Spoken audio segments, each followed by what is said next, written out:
లడ్డూ పంచాయతీ. సరే, ఈడబ్ల్యూఎస్ తర్వాత cost census, Rahul Gandhi గారు లేవట్టినటువంటి అంశాలు, వాటికి సమాధానము, వీటి అవన్నీ పక్కకు పోయి తిరుపతి లడ్డు పైన ఇప్పుడు ఒక వివాదం చెలరేగింది. ఏంది అనంటే, తిరుపతి లడ్డూలో ఆవు లేదంటే పంది కొవ్వులను నూనెగా మలిచి తిరుపతి లడ్డూలను తయారు చేయడానికి పంపించారు. తద్వారా తిరుపతి లడ్డు అంతా కల్తీ అయిపోయింది అనేటువంటి ఆందోళన రేకెత్తింది. సో తిరుపతి లడ్డు మనందరికీ తెలిసిందే, మనందరం కూడా చాలాసార్లు చాలా ఇష్టంతో తినేటువంటిది. అది కొంచెం తింటే సరిపోయేది కాదు, అది కొద్దిగా ఎక్కువనే తింటారు దాన్ని. తిరుపతి లడ్డూని పవిత్రంగా భావిస్తారు చాలా మంది. ఇక్కడ దాని చుట్టూ చాలా రకరకాలైనటువంటి అంశాలు తెరపైకి వస్తూ ఉన్నాయి. తిరుపతి లడ్డుకు పేటెంట్ ఉంది, ఆ నమూనాలో ఇంకెవరు తయారు చేయనీకి లేదు. సో చాలా సుదీర్ఘకాలం నుంచి ఆ లడ్డూని తయారు చేస్తూ ఉన్నారు. ఆ లడ్డు తయారీ కోసం ఆవు నెయ్యిని, కుంకుమ పువ్వుని, ముంతమామిడిని, రకరకాల వస్తువులు వాడి దాన్ని తయారు చేస్తారు. చాలా అత్యంత టేస్ట్ కూడా ఉంటుంది అది. ఆ టేస్ట్ విషయంలో కూడా ఎక్కడ రాజీ లేదు. సో జూలై నెలలో ఆవు నెయ్యి, కల్తీ నెయ్యి టీటీడీకి వచ్చింది. తద్వారా లడ్డూలు తయారు చేసిరు, అవి భక్తులకు వితరణ కింద ఇచ్చారు, లేకపోతే ఇవన్నీ చేసిరు. కాబట్టి ఇవన్నీ అపవిత్రం అయిపోయినాయి అనేది తెలుగుదేశం పార్టీ చంద్రబాబు నాయుడు గారు చెప్పినటువంటి మాట. దాంతో వివాదం రేకెత్తింది, మీడియా అంతా కోడై కూసింది. అన్ని నేషనల్ మీడియాలు కూడా ఆ టాపిక్ని అందుకున్నాయి, చర్చ విస్తృతమైంది. లడ్డు ఎందుకు అపవిత్రమైంది అనేటువంటి ఒక చర్చ సాగుతోంది. వెంకటేశ్వర స్వామి అందరికీ, చాలామందికి ఆరాధ్య దైవం. మేము కూడా చాలాసార్లు పోయినాం. సరే, ఏదేమైనప్పటికీ కూడా అలా జరగాల్సింది కాదు. ఒకవేళ అది నిజమైతే మరి ఆధారం ఏంటి అనుకున్నప్పుడు ఎన్డీడీసీ ల్యాబ్కు సంబంధించినటువంటిది రిపోర్ట్ ఒకటి ఆధారంగా చూపిస్తూ ఉన్నారు. ఆ రిపోర్ట్లో ఏముందంటే, దెర్ ఈజ్ ఏ ఛాన్స్, అవకాశం ఉంది, కలిసినట్టుగా జంతువుల కొవ్వు కలిసినట్టుగా అనుమానం ఉంది అనేది ఆ రిపోర్ట్లో క్లియర్గా మెన్షన్ చేయడం జరిగింది. ఖచ్చితంగా ఉందనేటువంటి మాటను ఆ ల్యాబ్ కూడా చెప్పలేదు, కానీ అనుమానం ఉందనేటువంటి మాటను అటు ల్యాబ్ చెప్పడం, ఇటు చంద్రబాబు గారు చెప్పడం, టీటీడీ ఈవో చెప్పడం, వీళ్ళందరూ ముక్తకంఠంతో చెప్పడంతో అది వార్త అయింది. వెంటనే ప్రతిపక్షానికి, అక్కడ ఉన్నటువంటి జగన్మోహన్ రెడ్డి ప్రభుత్వానికి, ప్రతిపక్షానికి అంటుకుంది. జగన్మోహన్ రెడ్డి కావాలనే తిరుమల కొండల్ని అపవిత్రం చేయడం కోసం ఈ రకమైనటువంటి విధానాన్ని అవలంబించండి అనేది టీడీపీ పక్షం చేస్తున్నటువంటి ఆరోపణ. దానికి జగన్మోహన్ రెడ్డి చెప్తున్నటువంటి మాట ఏంటంటే, ఇది తన ఎన్నికల్లో ఇచ్చినటువంటి గ్యారంటీలను అమలు చేయడం విఫలమైనందుకు అటెన్షన్ డైవర్షన్ పాలిటిక్స్కు చంద్రబాబు తెరలేపిండు అనేది ఇక్కడ జగన్మోహన్ రెడ్డి చెప్తున్నటువంటి మాట. సో మరి నిజమేంది అనేది మనం కూడా ఒకసారి ఫ్యాక్ట్ చెక్ చేసుకున్నప్పుడు, ఈ ఎన్డీడీసీ ల్యాబ్ ఏదైతే ఉందో మనం ఒకసారి చూసుకుంటే, ఇది గుజరాత్లో ఉంటుంది.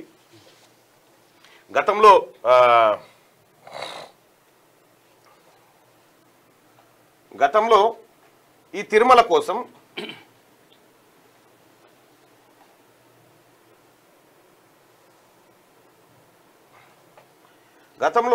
తిరుమల లడ్డు తయారీ కోసం నందిని పాలను వాడేవాళ్ళు. మీకు గుర్తుందో లేదు, కర్ణాటక నందిని పాలు వాడేవారు. అయితే కర్ణాటక ఎలక్షన్ సమయంలో కరెక్ట్ గా ఒక కాంట్రవర్సీ వచ్చింది. ఏంది అనంటే, నందిని పాలు వర్సెస్ అమూల్ పాలు మధ్యలో ఒక పంచాయతీ జరిగింది. అక్కడ నందిని పాలు వర్సెస్ అమూల్ పాల మధ్య పంచాయతీ జరిగితే, నందిని లోకల్ పేరుతోటి, సో నందిని వైపు కాంగ్రెస్ పార్టీ ఉంది, అమూల్ వైపు భారతీయ జనతా పార్టీ ఉంది. అది పాల వరకు కూడా యుద్ధం పోయింది. సహజంగానే అది లోకల్ని కొంత రిప్రజెంట్ చేసింది నందిని పాలు. అయితే ఆ నందిని పాలకు సంబంధించినటువంటి కంపెనీయే ఇక్కడ ఇచ్చేవాళ్ళు. అయితే నందిని పాలు కాకుండా తర్వాత వేరే కంపెనీకి అప్పచెప్పిండు జగన్మోహన్ రెడ్డి. తర్వాత వేరే వాళ్ళకి అప్పచెప్తే వాళ్ళు మొత్తం కూడా కల్తీ నేషనల్ డైరీ డెవలప్మెంట్ కార్పొరేషన్ కదా, మొత్తం టోటల్ కొట్టేసి అయిపోతాయి.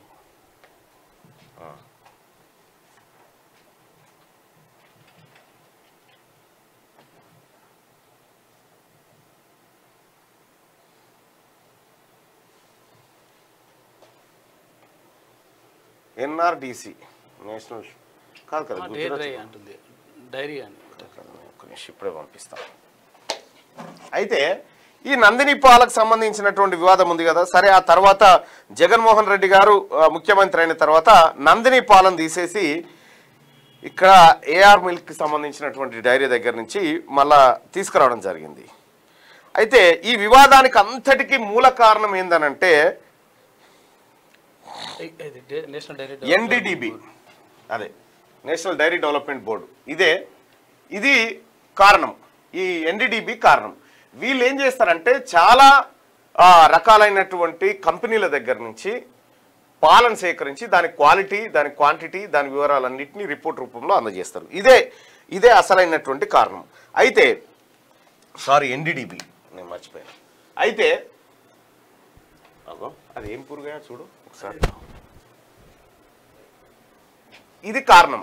ఇక్కడ నందిని పోయి ఏఆర్ వచ్చింది, తమిళనాడుకు సంబంధించింది వచ్చింది. ఈ తమిళనాడుకు సంబంధించినటువంటి ఆ డైరీ మన డిఎంకే ఆ తర్వాత ఇతర పార్టీలకు సంబంధించినటువంటి ఎలక్టోరల్ బాండ్ల విషయంలో ఉన్నట్టుగా తెలుస్తూ ఉంది.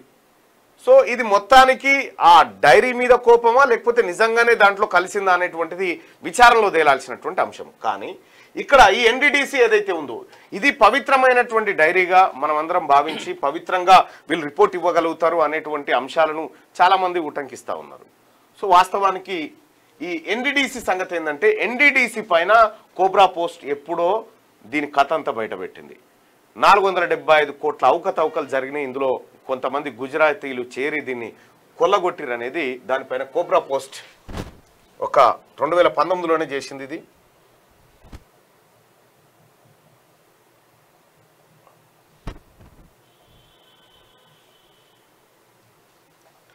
గట్టిగా డైరీకి సంబంధించి cobra post has unearthed a scam that the top management of National Dairy Development Board has braved in the backyard by illegal creating 6 producer companies and putting in the more than 475 crores అని cobra post 2019లో వేసింది. అయితే దీనికి సంబంధించినటువంటి పవిత్రత ఏ పాటిదని చెప్పి ఒకసారి చూసినప్పుడు ఈ డైరీలోంచి వచ్చేటువంటి ప్రతిదీ నమ్మడానికి కూడా వీల్లేదు. ఎందుకంటే వాళ్ళు అక్రమంగా కొన్ని కార్యకలాపాలకు పాల్పడ్డారు ఎన్డీడీబీ వాళ్ళు. కాబట్టి దాన్ని కూడా పవిత్రంగా భావించడానికి లేదు. ఇటు చంద్రబాబు నాయుడు మాటలు కానీ అటు జగన్మోహన్ రెడ్డి మాటలు కానీ వీటిని ఏటిని నమ్మడానికి వీల్లేదు. వాస్తవం ఏంది అనేది తేలాలి. నిజంగా వాస్తవం ఏంది అనేది ఇప్పటి వరకు అయితే అధికారికంగా ఎవరు చెప్పినటువంటి మాట లేదు. అవకాశం ఉందనేటువంటి మాట చెప్పినారు. తద్వారా చాలామంది భక్తులకు ఇబ్బంది జరిగింది. ఓహో మేము ఆవు ఏది జంతువుల కొవ్వుతోటి మేము తయారైన లడ్డూ తిన్నామా అనేటువంటి ఒక ఫీలింగ్ మాత్రం కోట్లాది మంది భక్తులకు వచ్చేసింది. ఇది అత్యంత ప్రమాదకరమైంది. దీన్ని చాలామంది ఖండించారు. వెంటనే నడ్డా కూడా దాని శాంపిల్స్ దానికి సంబంధించిన రిపోర్ట్ అడిగిండు హెల్త్ మినిస్టర్. ఇట్లా రకరకాలుగా ఈ అంశం స్ప్రెడ్ అయిపోయింది. సో వాస్తవం ఏంది అనేది మనం చూస్తే ఒక ఆయన నిన్న మన దాంట్లోనే ఒక ఆయన పోస్ట్ చేసిండు. ఏమని తీన్మార్ మల్లన్న గారు కింద కామెంట్లలో ఉంటుంది చూడండి.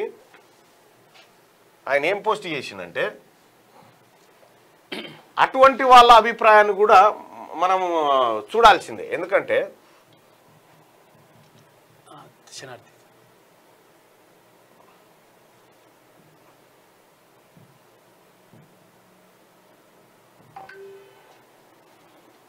అటువంటి వాళ్ళ అభిప్రాయాన్ని కూడా మనం చూడాల్సినటువంటి అంశం ఉంది. ఎందుకంటే ఆయన కొంచెం డిఫరెంట్గా ఈ లడ్డుకు సంబంధించిన వార్త ఎక్కడుంది,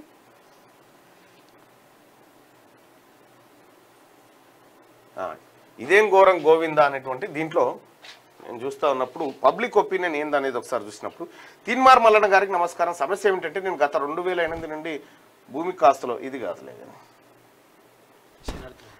తిరుమల శ్రీవారు శ్రీవారి భయపడుతున్నారంటే తన ఎదురుగా జరిగేది దేవునికి తెలియదా? తెలియకపోతే దేవుడు ఎలా అయ్యాడంటే మనం చెప్తేనే తెలిసిందా? ఇప్పుడు ఆశ్చర్యపోతున్నారా? శ్రీనివాస అని చెప్పి ఒక ఆయన పందాలు పెట్టుకొచ్చిండు తిరుపాల్ రెడ్డి అనేట ఆయన. అంటే ఇంత తన ప్రసాదంలో కల్తీ జరుగుతున్న విషయాన్ని శ్రీవారు గుర్తించలేకపోయాడు అనేది ఆయన అభిప్రాయం. ఇటు నెయ్యి కల్తీ అయిందనేది చంద్రబాబు అభిప్రాయం. ఇది డైవర్ట్ చేయడానికి, ప్రజల మూడ్ని డైవర్ట్ చేయడానికి చంద్రబాబు ఆడుతున్న నాటకం అని జగన్మోహన్ రెడ్డి అభిప్రాయం. ఆ ల్యాబోడేమో వాడిచ్చింది ఏంది, ఉంటే ఉండొచ్చు అనేటువంటి మాట అందులో చెప్పిండు. కేంద్రం వెంటనే స్పందించింది. దీనిపైన ఎంక్వైరీ, కోర్టులో పిటిషన్ కూడా పడ్డది. వాస్తవానికి ఈ లడ్డూ పంచాయతీ జూలైలో జరిగింది.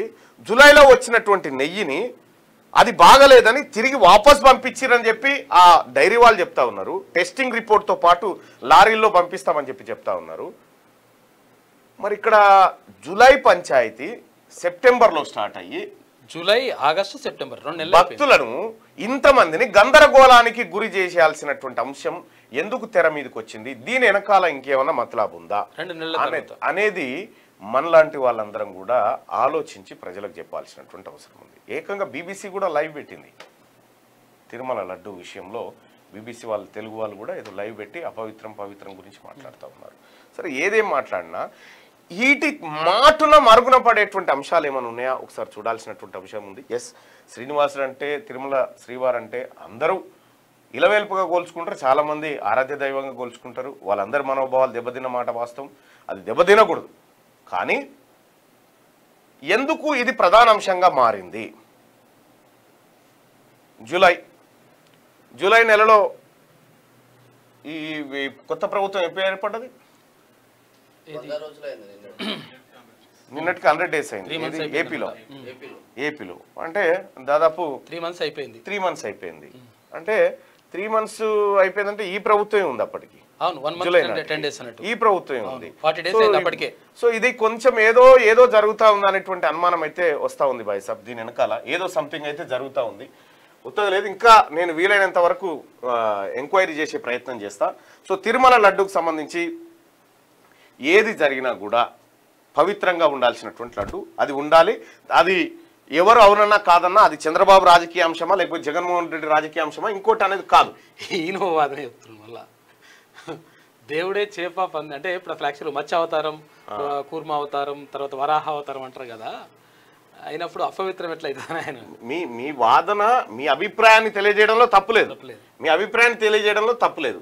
అయితే కొంతమందికి ఏంటంటే అసలు అది పవిత్రమైనటువంటి, కొంతమంది పవిత్రమైనటువంటి అంశంగా దాన్ని చూస్తూ ఉన్నారు.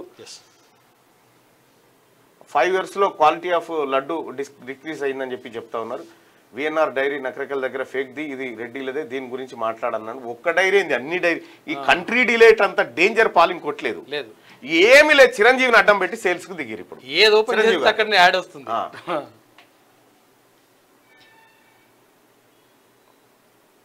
320 kg నెయ్యి ఎక్కడైనా దొరుకుతుందా? ఎందుకు 320 రూపాయలు? ఎస్, ఇది ఒక అంశం ఉంది. ఎందుకంటే తక్కువ కోడ్ చేసిండు ఎవడైతే ఇప్పుడు డైరీ వాడు సప్లై చేస్తా ఉన్నాడు. కేవలం 400 రూపాయలు 500 రూపాయలకే తక్కువ కోడ్. దాన్ని రివర్స్ టెండరింగ్ లో వేసిరు, రివర్స్ టెండరింగ్ లో వేసి చేసిరు. సో అది కొంచెం అనుమానించదగ్గది. కానీ అతనికి ఎట్లా పోయింది ఈ కాంట్రాక్టు? దాని వెనకాల ఎవరు ఉన్నారు? 320 రూపాయలకు దొరకదు అసలు. సాధ్యమే కాదు, దొరకదు, అట్లా సాధ్యం కాదు. కానీ మరి అది ఎట్లయిందో తెలియదు. మొత్తానికి తిరుపతి లడ్డు అంశం ఇలా అందరికీ హాట్ టాపిక్. ఇది ఒక అంశం. ప్రైవేట్ చేయడం కోసం డ్రామా అంటుండు. ఇగో మీరు ఒకటి గుర్తుంచుకోరు ప్రజలారని ఒకటి చెప్తా ఉన్నా. ఇప్పుడు ప్రజలు ఒకటి ఇదేమా అని అడిగే టైంకి ప్రజలకు వేరే స్టఫ్ పెడతారు అన్నట్టు. ఎవరైనా అంతే, రాజకీయ నాయకులు రాజకీయ డైవర్ట్ చేసే పాలిటిక్సే చేస్తే ఎప్పుడైనా గుర్తుపెట్టుకోర్రి. మనం వాటిని బట్టి డైవర్ట్ అయిపోతా ఉంటాం చూడు, మనకి నిజాలు తెలియవు. ఇక క్యూ న్యూస్ ఛానల్లో పనిచేయటకు అనుభవం గల సీనియర్ వీడియో ఎడిటర్స్ కావాలను సంప్రదించవలసిన నెంబర్ 8688926084. qnewsads@gmail.com ను సంప్రదించండి. లైక్ చేయండి,